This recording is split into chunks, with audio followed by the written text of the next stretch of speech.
series, or welcome to our series Homegrown, where I am joined with amazing women across New Zealand and Australia to share a little bit about themselves as well as their business, and just get a really amazing insight into, normal everyday women doing what they do, whilst also juggling the ball of having a business as well. And today I'm really lucky. I'm joined with Amanda Grindrod. Grindrod, yeah. Wonderful. And Amanda is based in beautiful Christchurch, which is New Zealand, for anyone that's listening or watching and doesn't know where that is. And she's also the founder of Natural Zest Skincare, which we are going to hear more about shortly. But before I do get started, Amanda, thank you so much for joining us. Thank you for your time and your energy, and being open to sharing how you manage life, family, relationships, business, and hopefully, I guess the point is to be able to inspire more women out there to chase their dreams, whether that be in business or something else, and just basically make 2020 the best year yet, as the slogan goes. So, Amanda, I will hand it over to you. And what I would love to know first and foremost from you is, would you be able to share a little bit with us about yourself as not only a business owner, but also just a little bit about you? Yeah, sure. Hi. So, as you can probably tell from my accent, I'm not originally from New Zealand. So I'm from the UK, born in the West Midlands, and I've been in New Zealand for about the past 5 years. So my background history is that really I trained as a nurse. Sorry, that's the puppy dog with a toy. I trained as a nurse just before I was 21, and I've been working and still work as a registered nurse. So I've been doing that for, about 23 years since I initially started my training. And along that pathway, I guess it's kind of taken me through different kind of areas of health and well-being, and opened my mind to different things. So along the pathway, I've done a diploma in Aroma Therapy, also had alternative treatments myself for various things, and really got quite interested into the natural side of health, and all that nature has to offer, really. So that's kind of led me along the path of making natural skincare. My family, they're still in the UK. I've travelled quite far and wide. I've worked on cruise ships as a nurse, which was a great experience, probably partly what's ended me up in New Zealand. Met all sorts of different people, and really had lots of different experiences from meeting lots of different people. So love to be around people. I come up as a completer finisher. I'm one of those poles that you do. So I'm definitely a devil for detail, and love something to start, go from the initial stage and see it through. I get real satisfaction in that. And I guess with the products I make, it's all from scratch, raw ingredients to something beautiful at the end of it. So there's lots of things in there in my personality, I think, that sort of nurturing nature that's kind of led me to where I am. I've got a very supportive family and friends, a great friend group back in the UK and here in Christchurch. So, I've had great support, and so those are the things that are really dear to me, family, friends, natural. Yeah, it's a little bit about me. Yeah, thank you. And how long has Natural Zest Skincare been going for?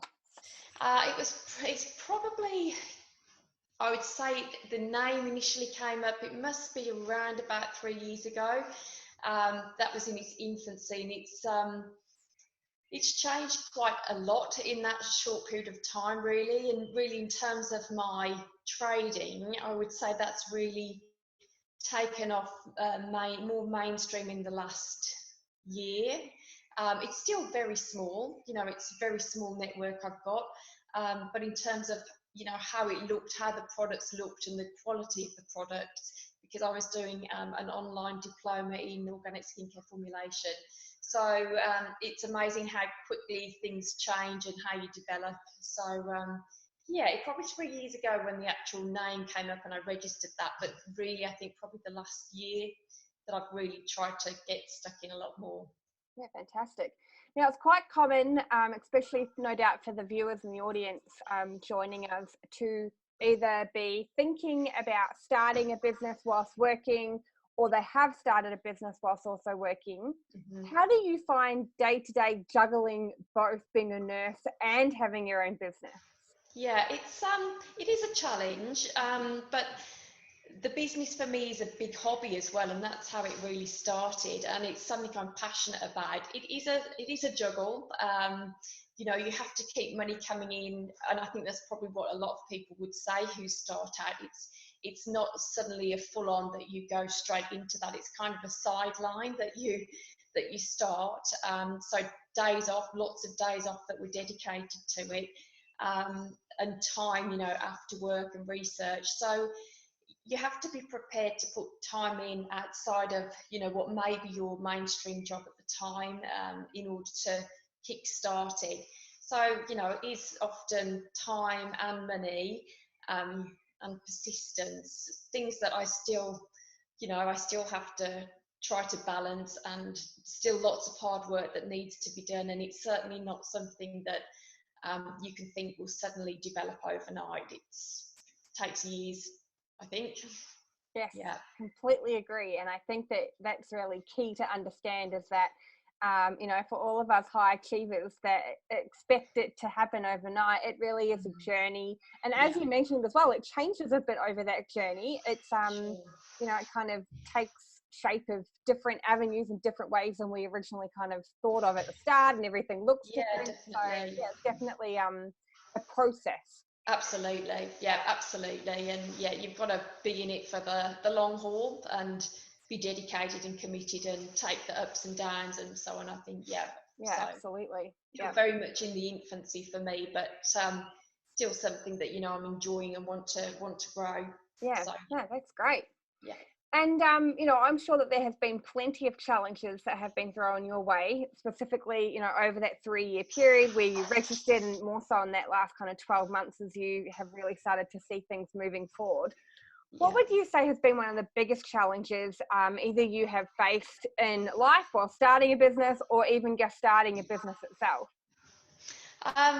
I think it's something I'm still facing as the challenge. I think for me, it's actually it's growing the business and gaining people's trust. I'm very lucky in the fact that I work with women who my product is aimed at, who know me and trust me and understand the processes which I've gone through in order to get the diploma and testing and different things like that of the products, who are all my customers. So I'm very lucky from that sense. But I think it's gaining a wider customer market, and really letting people understand what it's about, and why they should buy your product. And people are quite reluctant to change, I think, and when they've got something that they think is tried and tested, and they might buy something off the supermarket shelf because it's in the supermarket, thinking this is great, whereas actually some of the products in it may not necessarily be particularly natural or great, but because it's stocked in a, you know, reputable place, they're willing to buy it. I think that's changing slightly. I think people are more open to you know, small local artisan brands and things like that. But yeah, for me, I think it's definitely growing the customer base and getting them to understand that, you know, you've not just suddenly whipped something up, and you've actually gone through the proper processes and had products tested scientifically and so on. So yeah, and it's having probably as well the finances to be able to go ahead with that. So a couple of different challenges there. Yeah. Yeah, great. Now, there are no doubt going to be lots of women kind of starting their business who have been challenged like you have in that space. What would be one key piece of advice that you have that maybe you didn't know about, that you've learned along your way, specifically in that startup phase? I think probably, and this is something I didn't do, I think it would be to really have a business plan, get a business plan. And I guess, I didn't really have a plan to follow, and it was very much trial and error, and hadn't really thought about things in terms of the marketing and all those different things. And I think you can probably streamline things a lot better than I did, and probably save money where sometimes you spend money necessarily, and perhaps don't choose the correct option in terms of marketing, and you can waste a lot of money with not necessarily getting much back from that. And it's all part of the learning curve, but sometimes it's a bit of a steep, expensive learning curve. So I think either maybe get a business mentor, certainly have a business plan that you are following, and get some advice with that. Or there's lots of advice out there in terms of plans. I think that would be the key thing. Unfortunately, when it comes to business, you've got to invest money to make money, of course, and sometimes it pays off, and sometimes they're very great lessons. It just hurts our pocket a little bit. Absolutely. And I guess we can't be afraid of that either. It is part of the learning curve, but you can definitely find other people out there, of course, to help you with those foundations, so that you can bypass a couple of the challenges along the way. I think so, and my background's definitely not in marketing or sales or anything like that. For other people, perhaps they've got a little bit of that background, but for me it was totally alien. So I really should have, I think, got some advice with that. You live and learn, so exactly, you do. You live and learn, and you get to tell the tale, and it's part of the journey. Absolutely. And Amanda, and my next question would be, it's quite common that starting a business is a lot harder than what we originally thought. I can put my hand up and thought, how hard can this be? And as you mentioned, there's a whole bunch of things that we need to take into consideration, like marketing, like sales, like how do we show up as an expert and showcase that, whether it be a product or a service. And that challenge, I guess, can weigh quite heavily on I guess startup business owners moving forward, and they do start to question, is this really going to be worth it? Should I keep on going? So, having faced some challenges yourself, obviously you're very passionate about what you do, which I'm sure is going to be part of your advice here.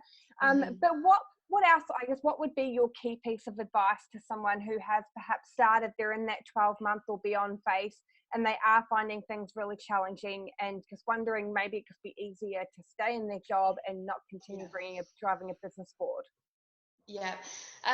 Like you say, I think it has got to be something that you really enjoy doing and that you're passionate about. I think that's, that is the thing that is going to last the distance. When times get hard, it's something that you really want to do, be it that it's, it suits your lifestyle, or that it's just something that you're passionate about, that you make, or that the service, whatever. I think that has to be key. I think without that passion for it, then you may well find that when you're perhaps not succeeding, or things aren't going quite the way you want, you would be tempted to give in. So I definitely think that you have to be passionate about it. You have to be realistic as well, and think, as I say, the long term, things don't happen overnight. And if you often read back in success stories of people, bigger brands or services, career people, it's not been handed to them on a plate. It's hard work, consistency, and probably that reviewing, and is there something that I could change to make this better? So I think you probably do need to review your systems, but I think there's got to be the passion there, the hard work and determination. Absolutely. Couldn't agree more. And for those, I guess, out there that do put a lot of pressure on themselves through any part of the phase of business, like we all do, I think it's just a human trait. And if you've decided to run a business, you're far exceeding someone that's not. So do you have any advice for anyone that maybe is putting a lot of pressure on themselves, how to take some of that pressure off their shoulders and just enjoy the ride about something that they're passionate about? And that's a tricky one. I think we all experience pressure differently, but I think you have to think about the reason you're doing it initially. What I'm doing is very different to my actual main day job, and it's something that I would want to spend more time doing. But I think it's celebrate the small wins that you have, or the progresses that you make. I think that, we're probably, as ourselves, we are probably the hardest judge of what we do, and probably don't give ourselves credit when credit's due a lot of the time. So I think you do need to probably reflect on the things that you're doing well. And yeah, it's supposed to be something I would, that you enjoy, and I think celebrate the small things, and as I say, yeah, don't lose hope and look to the future. But yeah, that's a tricky one with pressure, I think. Yeah, it is. But I think your advice is really great about celebrating the small wins, because Yeah, I always say, if we don't do it, who's going to?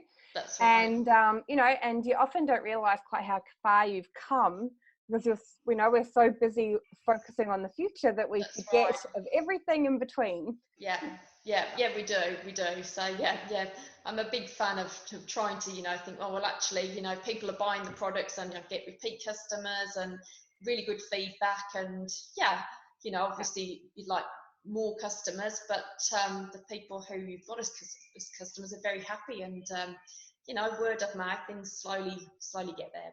Yeah, awesome. Yeah. Now, Amanda, part of the point of the series is to talk about being a champion of change. So whether it be a product or a service-based business, anyone that starts a business is looking for something that they love, hopefully, and either creating their own or slightly tweaking something else, or wanting to be able to help someone in, their industry, and creating that change that they want to see in the industry that they're a part of. So what would being a champion of change kind of mean to you? Again, I found that one a wee bit of a tricky one. I'm just going to have a look at what I'd written down for that. I put it down as really, I put it as being an advocate, really, an advocate for anything. And this is whether it's, obviously we're talking about business, but anything really in terms of your life. It's about being an advocate for the things that you believe in, or the mindsets, and following that through. And as I say, be it that it's a small change or so on. I mean, for me, the natural skincare business, it was all about being natural, and that's something that I'm really passionate about, and I think is really, catching on worldwide. And the sustainability, all of those things. So for me, that's a really important change, about keeping things as sustainable as possible, using nature but sustainably. So it's change for a better, what can I say, a better product, really high quality. So yeah, it's about my beliefs on why I'm using these ingredients, and why I think natural is better. We kind of live in a very materialistic world, I think, and lots of fakeness around. That sounds a bit bad, but it is going that way in many cases. And I think we just need to get back to nature, and that's it's really important to me. So if I could change somebody's viewpoint on them, actually, from buying a product with lots of synthetic ingredients and going natural, and for them to see the benefits of it, well, that would be amazing. Yeah, absolutely. So let's talk about your skincare for a moment. What type of skincare do you have? Like, what's your range? So it's I'm forever trying to grow that. Again, that's time limiting, or dependent upon time. So the skincare range is aimed at women, and lots of natural facial moisturizers and toners and cleansers, facial scrubs. So it's all about using those natural ingredients, facial oils, all about the face really at the moment, focusing on, and that's probably the main thing that people are concerned about, trying to maintain the youthfulness look naturally. So yeah, and I think it's I've always used skincare since I was young. That's always been part of my routine. And I used to add oils and essential oils and different oils to my skincare products that I bought, and that was then when I decided that, well, actually I'm interested to know about the base ingredients in here. It's all well and good me adding things, and that was really what I wanted, to find out the purity. So for me actually making the products using the raw ingredients from scratch. So at the moment, very much the range is based on facial skincare for women. Fantastic. So if we've got any women out there that are quite interested in using more natural products, or checking out the range that you have created, or even someone out there that maybe they're going down the same or similar path as you, and that your story has resonated with them, how would someone reach you? What's the best way to do that? So they could either go to the website, which is naturalzestskincare.co.nz. There's lots of information on there. It's a transparent website, so it lists all the ingredients in all of the products and gives you a bit of background information on each of the ingredients as well, and where they're derived from and what they're used for. Or they could also contact me just directly via email. Natural Zest, to remember my other email, I don't use this often, naturalzestnz@gmail.com. Perfect. Yeah, and there's a Great. contact number as well. Awesome. Well, Amanda, again, thank you so much. That's been really interesting. Like, I'm always fascinated, I know myself, in skincare or things that we put either in our body or on our body. And I completely agree. I think that we've got a big shift moving forward, with people being more, I guess, savvy and caring about what that looks like and more natural, as opposed to going down the plastic surgery path. So thank you for sharing with us about that side of the business, but also thank you for sharing your honesty. I feel like sometimes in the world of, the highlight wheels, we see all the positives and we forget that we all face challenges. And you've given some great advice to those out there that are looking to either overcome the challenges in the startup or the growth space. So thank you again so much for your time. No, nice to meet you. And hopefully, some people reach out and ask you more questions, or even just check out your products. But from behalf of me, thank you for being a part of our Homegrown series. And I look forward to watching more about your business over the next kind of 12 months and beyond. That's great. No, thanks very much, Louise. No, it's been fun to talk about the challenges and also celebrate a few wins as well. That's great. Well, thanks. Thanks, Louise.